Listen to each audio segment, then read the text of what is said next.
కోరుకున్న విధంగా మనం ఉండాలని దేవుడు ఆశపడుతున్నాడు. ఈరోజు మనం ఏం చేస్తాం?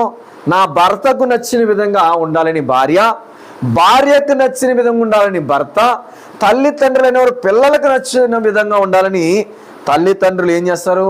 వారికి నచ్చిన విధంగా వారి పద్ధతులను మార్చుకుంటారు, వారి ఆలోచనలు మార్చుకుంటారు, వారి జీవిత విధానాన్ని మార్చుకుంటారు.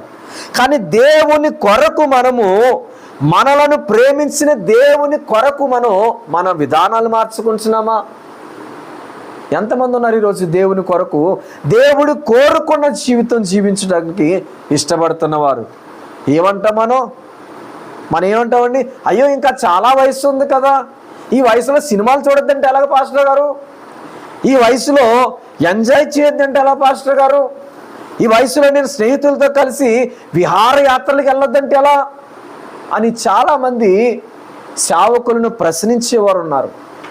దేవుని మాటకు లోబడకుండా, దేవుని చిత్తానికి లోబడకుండా జీవించేవారు ఎందరో ఉన్నారు. ఆకస్మికముగా నిద్రించిన వారు కూడా ఉన్నారు. వారి ఆత్మలు ఎక్కడ ఉంటాయంటే ఈరోజు నరకాగ్నిలో అగ్ని ఆరదు, పురుగు చావదు. ఆ ధనవంతుడి వలె వీరు కూడా ఆ నరకములో నుంచి మొరబెడతారు. ఎప్పుడంటే ప్రభు రాకడలో. ప్రభువా, ఆ రోజు మా సేవకుడు చెప్పాడు, కానీ మేము ఇంకా మాకు ఆయుష్ ఉందనుకున్నాం, మాకు ఇంకా మంచి బలం ఉంది కదా అని మేము ఆలస్యం చేశామని చాలామంది ఏడ్చే రోజులు రాబోతున్నాయి. హల్లెలూయా. ఈరోజు ఎవరైతే క్రైస్తవులకి అన్యాయం చేస్తున్నారో వారు కూడా ఏడ్చే రోజు ఉంది ఒకరోజు. దేవుడి లెక్క ఇంకా పూర్తి కాలేదు. మనం అనుకుంటాం కదా. ఇంకా ఒక ఉదాహరణ చెప్పుకోవాలంటే, యేసుక్రీస్తు వారు నీటిని ద్రాక్షారసంగా మార్చే సందర్భంలో ఆ కానాను విందులో మరియమ్మ వచ్చి చెప్తున్నాడు, దేవుడు అంటాడు కదా, అమ్మా నా సమయం ఇంకా రాలేదు. ఏమంటున్నాడు అక్కడ? ఆయనకి ఇంకా సమయం రాలేదంట. ఆయన సమయం వచ్చినప్పుడు ఆయన చేయవలసినది చేసే తీరుతాడు. హల్లెలూయా.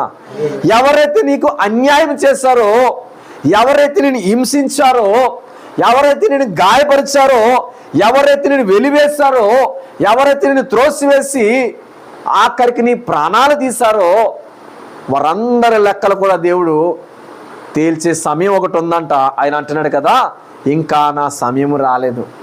ఈరోజు క్రైస్తవుల్ని చాలామంది రెచ్చగొడుతున్నారు. మీ దేవుడు చనిపోయిన వారిని బ్రతికించేవాడు కదా, చనిపోయి 3వ దినాన్ని లేచాడు కదా, మరి మీ దేవుడు ఎందుకు చనిపోతున్నాను బ్రతికించట్లేదంటే ఆయన సమయం ఉంది. ఇంకా ఇలాంటి దుర్మార్గమైన కార్యములు చేసేవారు ఇంకా అనేకులు ఉన్నారంట.